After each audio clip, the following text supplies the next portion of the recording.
Néstor, un placer que estés con nosotros aquí, Líderes del Rebaño, pues queriendo acercar un poquito a la gente y que entienda qué es lo que está viviendo quizá Mauri, quizá Peláez, con el tema hoy de Chivas, ¿no? Que después de una inversión millonaria que creo nunca tuviste, ¿qué está pasando con el Guadalajara? ¿Tú qué crees? Digo, siempre hablando desde fuera porque no estás ahí, pero ¿cómo se puede entender hoy por hoy lo que sucede con el Guadalajara? Lo toco de dos partes. La primera, la de la afición. La afición no le importa, quiere ver a Chivas en los primeros lugares. O sea, no es algo racional de cómo está pasando o qué procesos debe de suceder para que el equipo esté bien. Ellos quieren ver a sus Chivas en los primeros lugares y estar peleando o tener la posibilidad de realmente su campeonato. Y los entiendo perfectamente, así es la afición y es la demanda y la exigencia que tiene el Guadalajara. Y la segunda, el proyecto de Guadalajara. Yo creo que pensaron que comprando 3, 4 muchachos buenos que conocen una tener, creo que es un poquito más complicado. Ponía el ejemplo de los de jóvenes de fuerzas básicas. Hay que tener un equipo sólido y vas metiendo gente. Los jugadores que trajeron son buenos jugadores, buenos prospectos, pero prospectos en los que tienen que tener un tiempo de adaptación y principalmente un tiempo de maduración. Los jugadores, si te fijas, el Canelo tenía un año en Necaxa jugando de titular. El Chicote tenía un año jugando de titular. Antuna no era ni titular. No jugaba, no era titular, nomás que la selección vino aquí a generar mucho ruido, ¿no?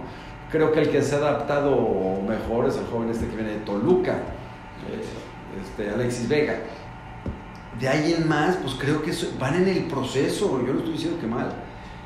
Y lo demás, creo que no hay sustento para decir que traigo Madueña.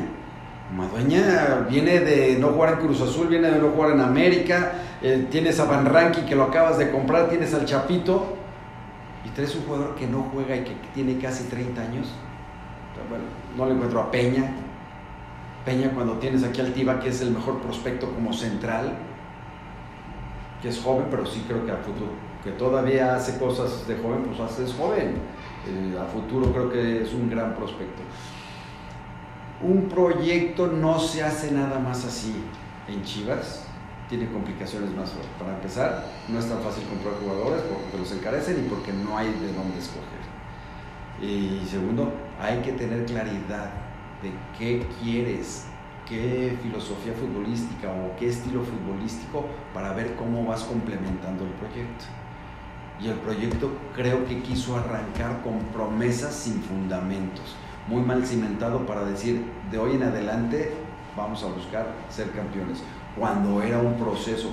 Creo que adelantarse en decir vamos a ser campeones fue una problemática porque la exigencia y la expectativa generada fue importante, ¿no? Y es el proceso con Chivas o con un equipo que quiere hacer un proyecto a largo plazo, tiene que ir sustentándose poco a poco. Y es un proceso, no tiene fin.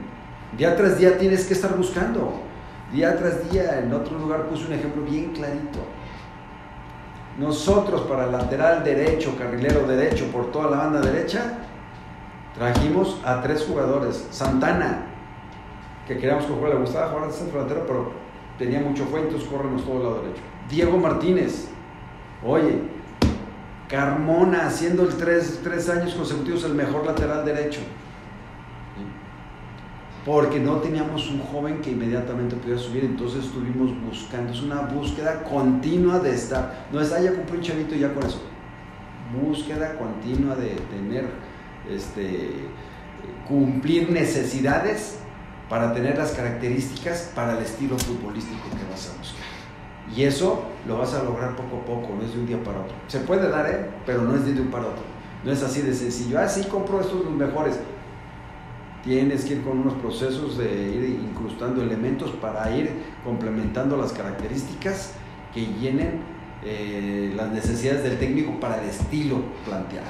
Pero caes en este sentido en un círculo vicioso cuando no estás renovando la plantilla, ¿no? Esto porque, por ejemplo, hoy traes 4 o 5 que sí son, creo que los sub-23 los mejores prospectos quizá que tiene México, a los que puedes comprar, ¿no? Porque difícilmente Córdoba te lo va a vender a América, o Cruz Azul no va a vender a sus elementos, o Monterrey ya tampoco te negocia a sus jugadores, ¿no?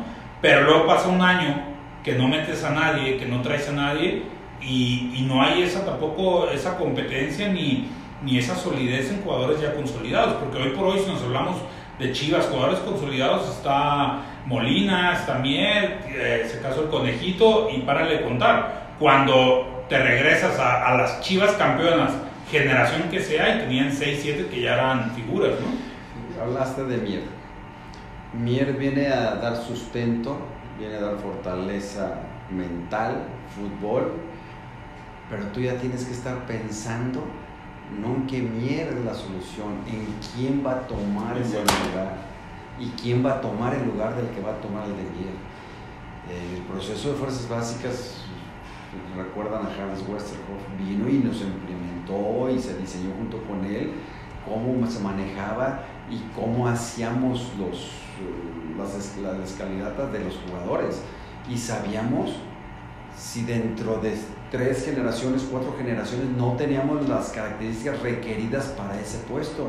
Entonces se ponía a buscar entre los equipos existentes o en los llanos, en donde sea, jugadores con esas características. Planificación, por eso te digo, no se da de un año a otro. Una planificación larga, hay urgencias y hay cosas importantes. Y es bien importante tener la claridad de un estilo, de una forma de jugar, para tratarla de perfeccionar. Porque lo más difícil es que llegan entrenadores y cada uno quiere poner sus formas, cada uno quiere poner su estilo. A uno le gustan veteranos y control de balón y avanzar despacito, y a otro le gusta velocidad. Entonces llega uno y dice no me sirven 8, y luego llega otro con el otro estilo y dice no me sirven 8. No hay continuidad de proyectos, y es lo peor que le puede pasar a una institución, que lo veo en muchos lados, pero es lo peor que le puede pasar a una institución. Y hay políticas en las que Cruz Azul, si no le funcionan jugadores, pues trae a otros, no pasa nada, pues es su política. No, o sea, no es que esté bien o esté mal, pues simplemente tiene una forma y un estilo. Chivas tiene otro totalmente y tiene sus políticas definidas que sigan con claridad lo que están buscando. A la larga creo que van a estar más cerca.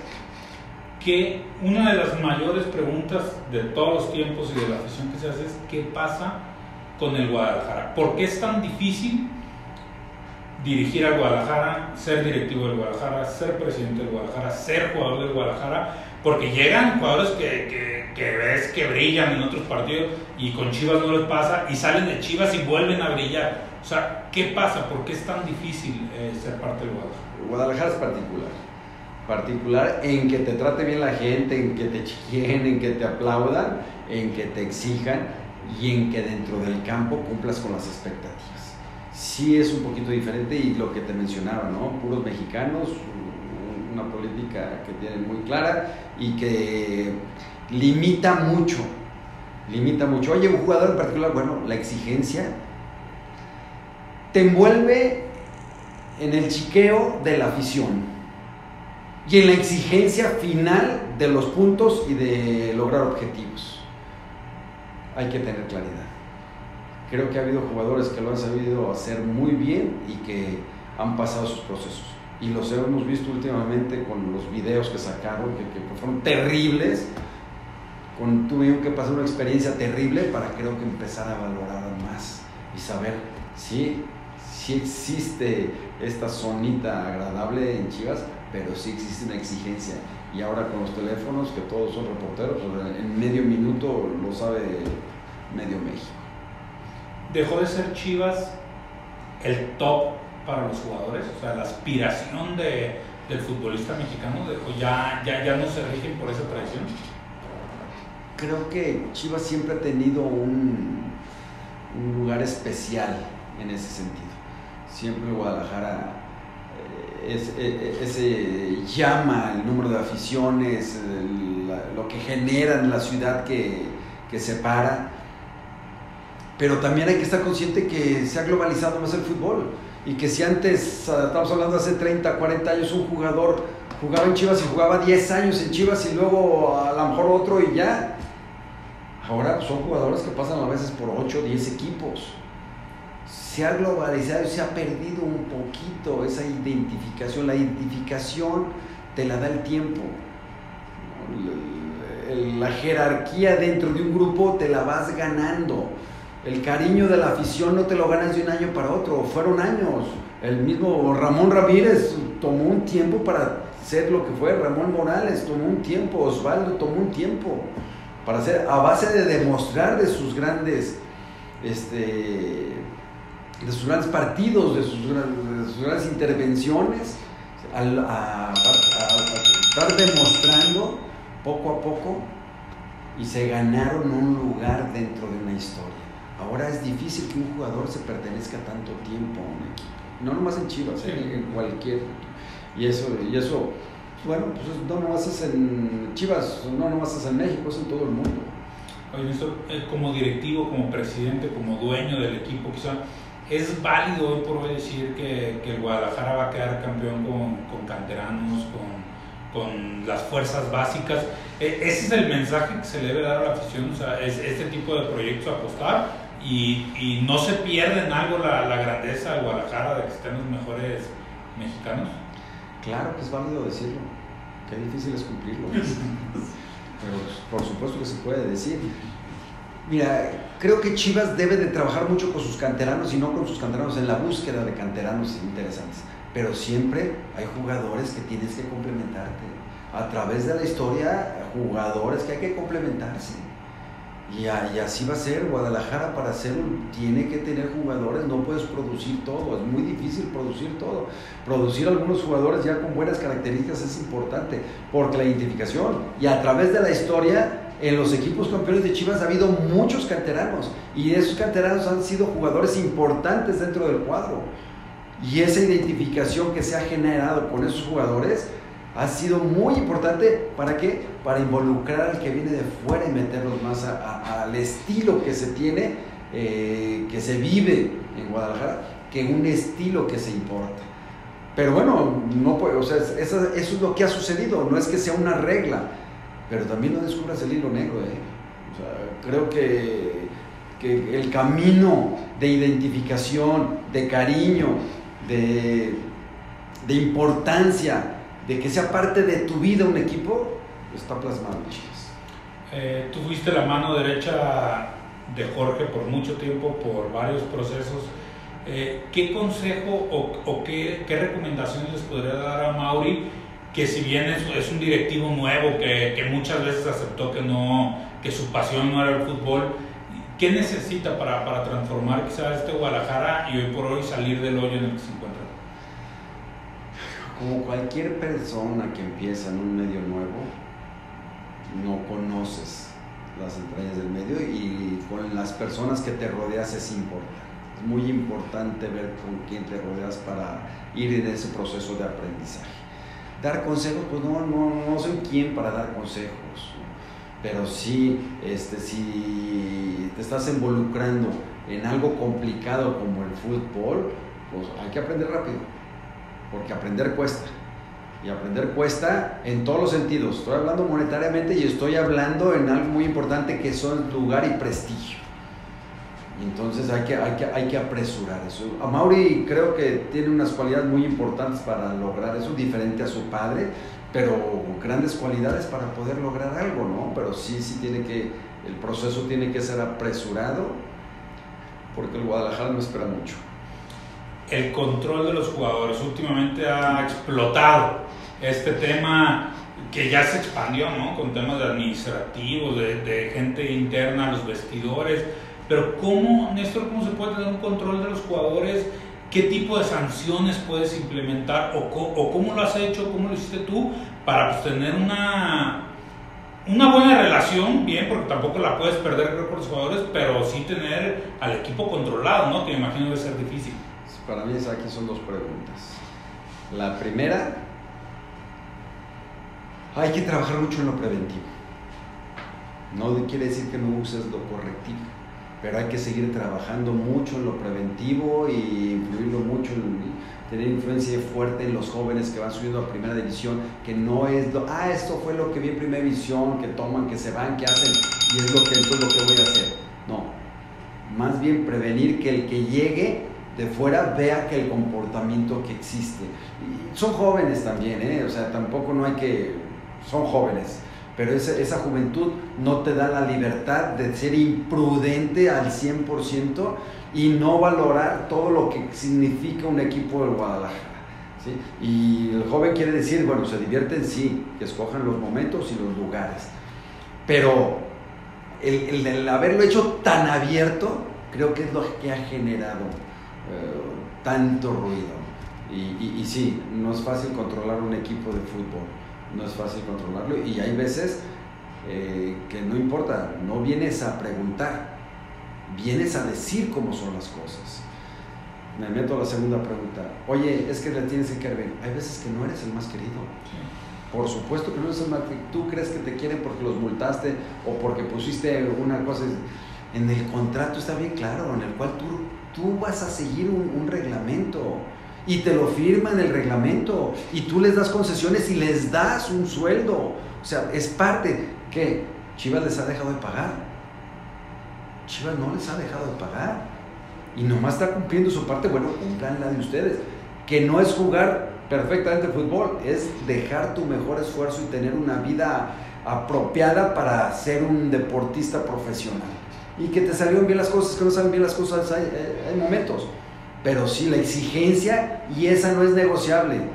100% debes de estar concentrado en lo que te da de comer. El fútbol te da para todas las cosas, y hay futbolistas que están pensando en todo menos en el fútbol, en su carro, en con quién van a salir, qué van a hacer, cómo están vestidos. El fútbol es el que te ha dado para todo eso, no se tiene que perder esa objetividad. Y como directivo, no, muchas veces no eres nada querido, y bueno, yo preferiría yo ser el odiado o el mal querido que el entrenador o entre los juegos se peleara.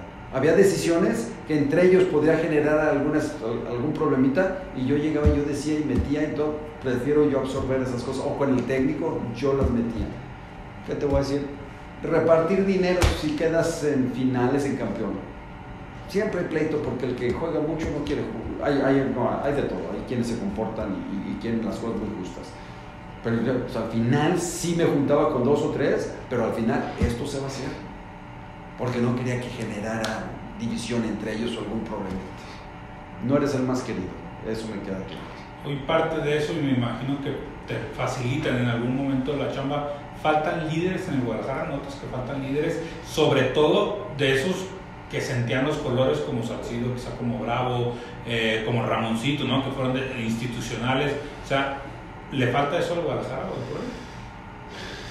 Creo que sí falta un poquito de más identificación, ¿sí? ¿Quiénes son los líderes? ¿Quiénes hablamos como jugadores insignias de Guadalajara, con experiencia, con personalidad?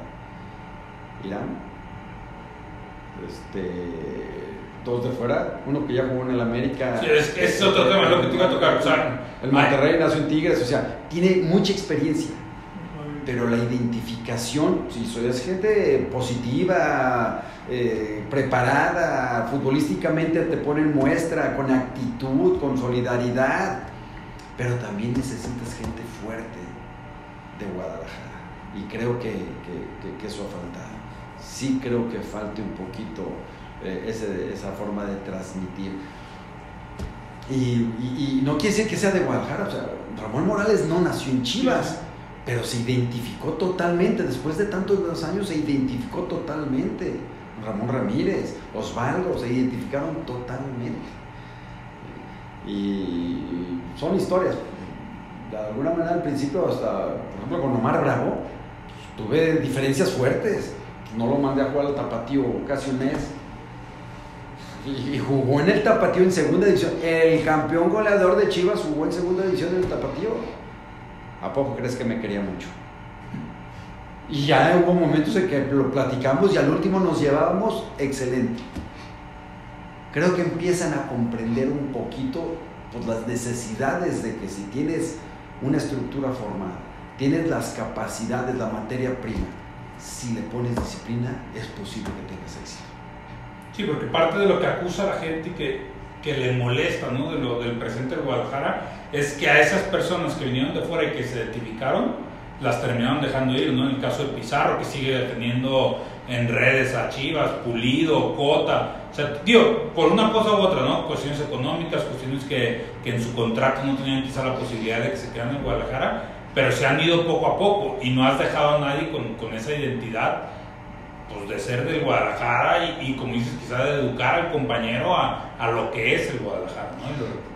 Mencionaste algo de lo que hablamos, ¿no? Que es difícil que se mantenga un jugador por muchos años en un equipo, ¿no? Y mencionaste jugadores que funcionaron en Chivas y que creo que con tiempo iban a generar esa empatía total y tradicional con un jugador de Guadalajara.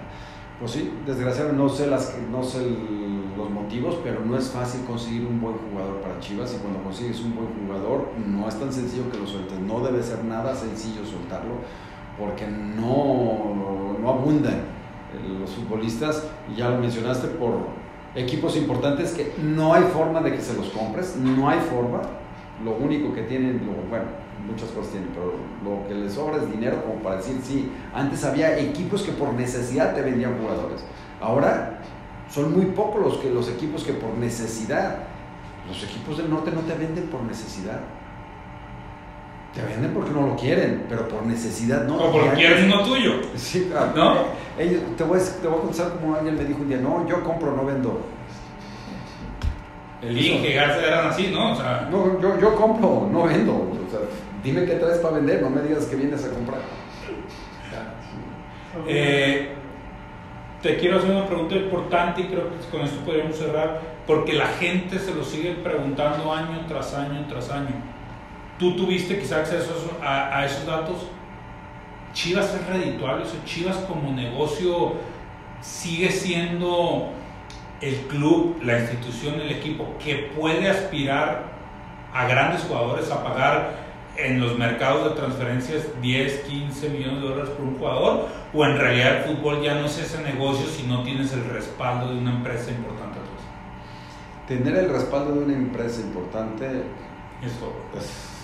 Tigres compraba jugadores y los tenía jugando en otros equipos a ver si funcionaban y se acoplaban, y si les gustaba pues ya los traía, pero ya eran de ellos, y hasta con sueldo, un pedacito de sueldo pagaban ellos. Ese potencial es muy importante para generar un equipo. Pero Guadalajara, pues, es el equipo que más cobra en la televisora, en sus patrocinios, en sus presentaciones, ¿no? Entonces también es un equipo importante que sí es rentable, pero el fútbol, si te pones a gastar así nada más, o sea, los dineros hay que invertirlos muy direccionados, porque no es sencillo. Guadalajara no es una empresa que tiene todo el respaldo para comprar a quien quiera. Bueno, ese es el concepto que tengo. No lo tiene, y tiene que ver sus cosas. Mi época con Jorge nunca o sea, el dinero que me daba era dinero que le regresaba, y yo le hice todo un proyecto financiero en el cual no nomás era inversión, era todo y retorno. O sea, no es así de que, pues dame. No. Y gasto. No era, no, pues qué bonito. No era así de sencillo, ¿no? Que las políticas pueden cambiar. Claro. Pero Guadalajara sí tenía, pero fue también un equipo que en su momento dio muchas cosas, muchos jugadores que los vendí casi al triple, que estuvieron en Chivas, y luego que a los 4, 5, 6 años se vendieron casi al triple. El Bofo costó una cantidad y después se vendió en una cantidad casi llegando al triple. Entonces, de esa manera, creo que todos salimos beneficiados, el jugador, el equipo, todo. Y no quiere decir que no te vaya mal. Por ejemplo, también te digo, Chava Carmona fue un jugador que me costó una cantidad y lo vendí más barato. No hubo ese clic de equipo con el jugador, no hubo cumplir las necesidades del técnico, lo que se vio y todo. Y pues bueno, en su momento pues hay soluciones que son más baratas. Es una solución más barata. Cortar temprano. Que mantener un jugador, como hace un momento lo platicamos, que puede generar discordias, y no por él mismo, sino por lo que representa. Porque estoy seguro que el comportamiento no es malo. Pues bueno, muchísimas gracias, Néstor. Con mucho gusto. Te dejamos seguir trabajando.